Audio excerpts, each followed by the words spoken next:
Hello students, I am Manish Agarwal. और देखिए, मैं आपको आज एक टॉपिक जो हमारा उस दिन चल रहा था उसी टॉपिक को अपन आगे डिस्कस करेंगे। जो हमारा टॉपिक था एप्लीकेशन इन बायोटेक्नोलॉजी। तो देखिए, उसमें मैंने आपको कई सारी चीजें पढ़ाई है एप्लीकेशन बायोटेक्नोलॉजी में, और आज उसी का एक सेक्शन और समझाऊंगा आपको। शॉर्ट में समझाऊंगा, लेकिन पूरा आपको डिटेल समझ में आ जाएगी इसकी। देखिए, हम एप्लीकेशन इन बायोटेक्नोलॉजी का चैप्टर जो पढ़ रहे हैं उसमें जो अपना एग्रीकल्चर में एप्लीकेशन है उसको समझ रहे हैं। तो एग्रीकल्चर में एप्लीकेशंस को हम समझते हुए हमने उस दिन फोल्डर राइस पढ़ाया था आपको, और उसके बाद में मैंने आपको ट्रांसजेनिक टोमेटो जो था फ्लेवर सिवर टोमेटो को समझाया। अब उसी में हमें आगे हम एक बात समझेंगे बीटी टॉक्सिन के बारे में। जो मैंने आपको बताया, बीटी कॉटन बताया मैंने आपको, तो बीटी टॉक्सिन और बीटी कॉटन के बारे में समझाया। उसको एक और तरीके से समझते हैं। Types of insect affect different crops. तो types of insect affect different crops का मतलब क्या हो गया कि हमें जो समस्या है वो ये है कि अलग-अलग तरीके के कीड़े जो होते हैं ना वो हमारी फसलों को खराब करते हैं।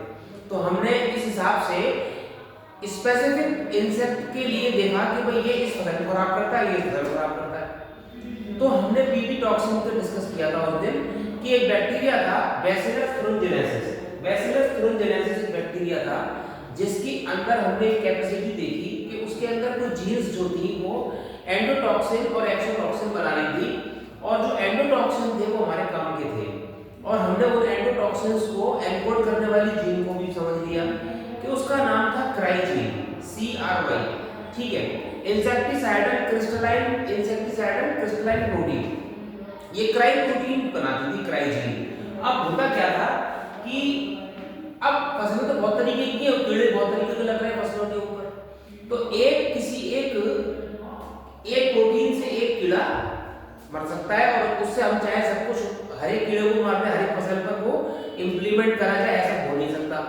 तो हमने क्या किया कि सबसे पहले तो हमने स्पेसिफिक क्रॉप को समझा, और जो हमारे मेन काम की क्रॉप थी उनको देखा कि इनको क्या समस्या है, कौन सा कीड़ा इनको खा रहा है। अब उस कीड़े के हिसाब से हमने टाइप्स ऑफ इंसेक्ट को कैटेगराइज किया कि जो अलग-अलग कौन-कौन से कीड़े किस-किस क्रॉप को अफेक्ट कर रहे हैं। फिर हमने बैसिलस thuringiensis को की क्राइजीन को आइसोलेट किया। तो लिखा है some strains of bacillus thuringiensis, some strains of bacillus thuringiensis। Bacillus thuringiensis के कुछ स्ट्रेन जो है वो उसके अंदर एक जीन थी क्राइजीन। सम या के एनसीईआरटी की लाइन है, some strains of bacillus thuringiensis produce BT toxin, bacillus thuringiensis toxin जहर, एंडोटॉक्सिन क्राइजीन इसमें एनकोड करती थी। तो बैसिलस thuringiensis के अंदर क्राइजीन मौजूद है जिसको हमने बोला क्रिस्टलाइन जीन, और इंसेक्टिसाइडल क्रिस्टलाइन प्रोटीन जीन ये क्या बना रही है, इंसेक्टिसाइडल प्रोटीन बना रही है, कीड़े को मारने वाला प्रोटीन बना रही है। तो प्रोड्यूस बीटी टॉक्सिन, ये बीटी टॉक्सिन बनाती है। अब हमने क्या किया, इनकी अलग-अलग हमने देखा कि ये अलग टाइप की होती है। जैसे हमने क्राइजीन को कैटेगराइज किया तो हमने हमारे पास एनसीईआरटी में 3 तरह की क्राइजीन लिखी हुई, cry 1AC, cry 2AB, cry 1AB।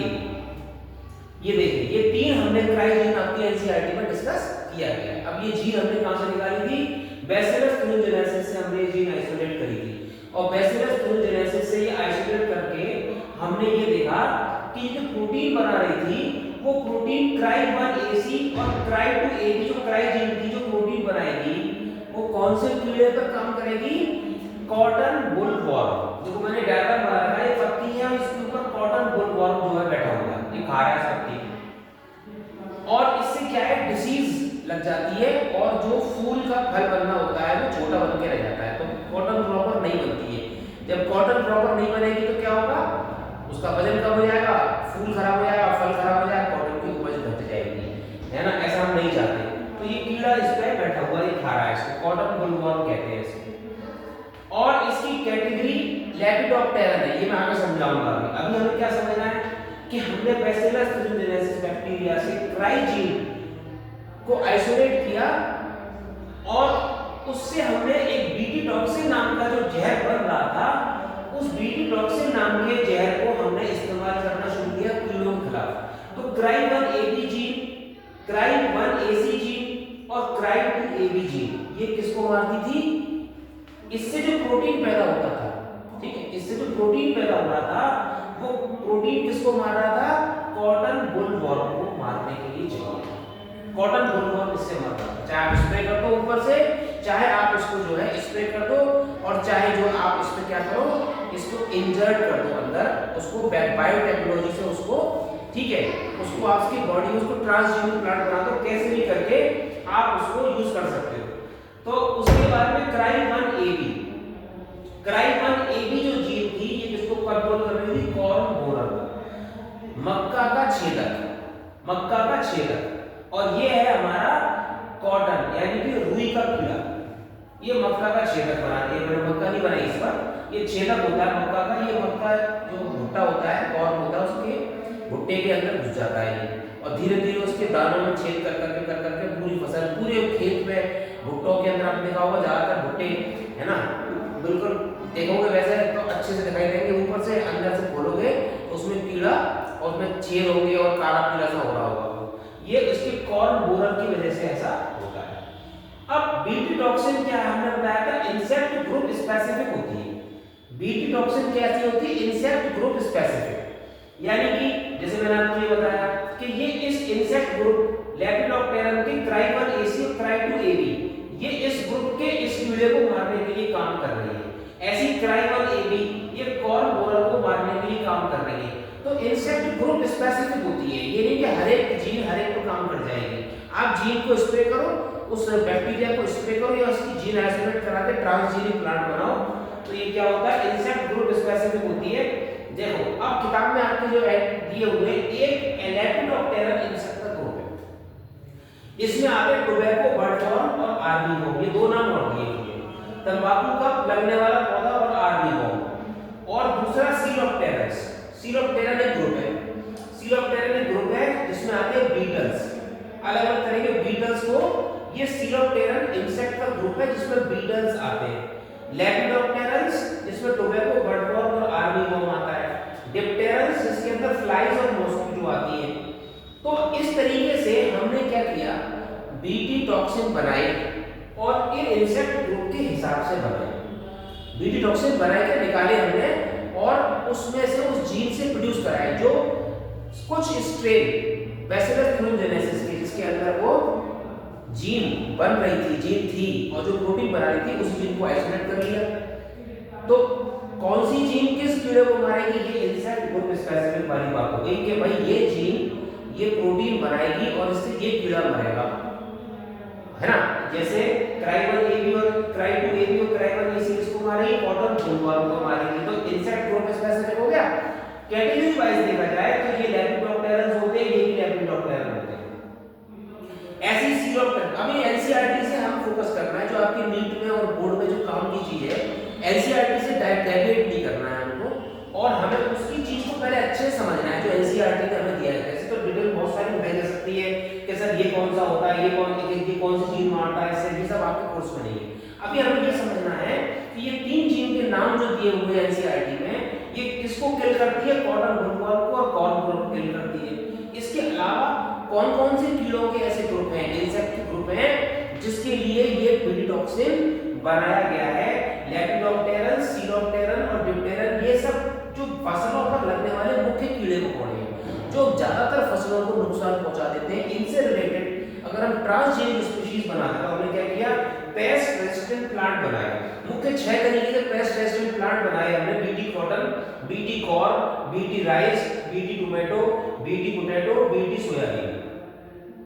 देखो cotton, corn, rice, tomato, potato, soybean, ये हमने बनाए।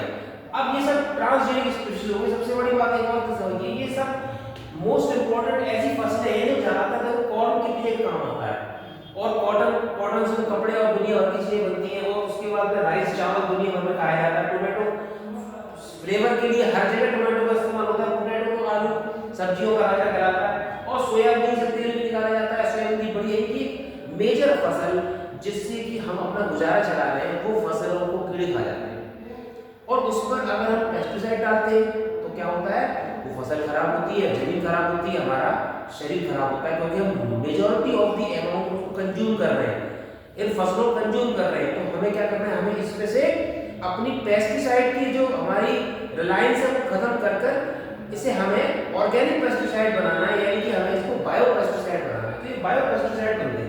ये क्या है, पेस्टिसाइड का काम ही तो कर रहा है, कीड़े को मार रहा है, पर नेचुरल सोर्स से आ रहा है ना, तो बायो पेस्टिसाइड हो गया। कीड़ा किल कर गया तो पेस्टिसाइड, पेस्ट को मारने वाला, पेस्ट माने कीड़ा जो कि हमारी फसल को नुकसान पहुंचा रहा है, उसको किल करने वाला पेस्टिसाइड हो गया। पर क्योंकि नेचुरल सोर्स से आ रहा है, बैक्टीरिया से आ रहा है, क्राइजीन से बन रहा है, टॉक्सिन बन रहा है, बायो पेस्टिसाइड हो गया।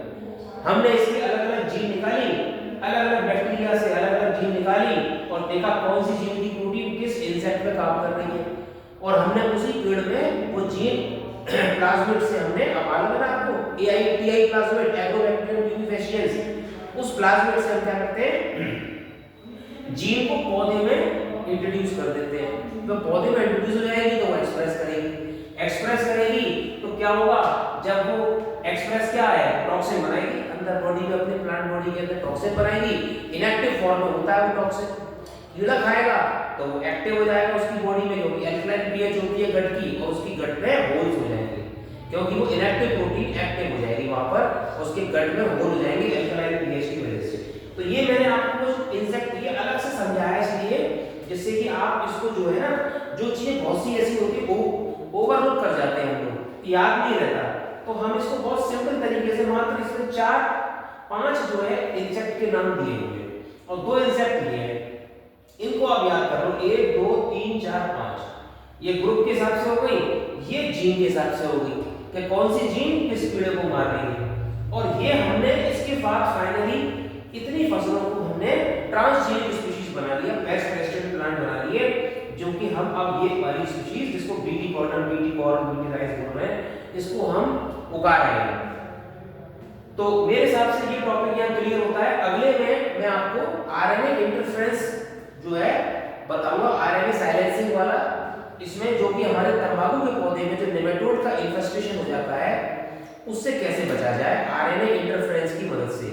तो आरएनए इंटरफेरेंस क्या करेगा, अब कोई चीज पौधा नीचे जड़ में लगी हुई है कोई डिसीज, तो उसको कैसे उसको दूर करा जाए, उसको टॉप पर होती तो स्प्रे कर दिया, जड़ थोड़ी खोद कर उसमें से बार-बार स्प्रे करके पौधा खराब हो जाएगा। तो नीचे जमीन के नीचे इन्फेस्टेशन हो रहा है, ठीक है, जमीन के नीचे, तो जमीन के नीचे जब कीड़ा लग जाता है तो उसमें आरएनए इंटरफेरेंस की मदद से हमने कैसे उस कीड़े को रिमूव किया और कैसे फसलों को बचाया, ये मैं आपको आरएनए इंटरफेरेंस के टॉपिक में जस्ट इसके बाद में वीडियो बनाऊंगा, उसमें बताऊंगा। Okay student, done.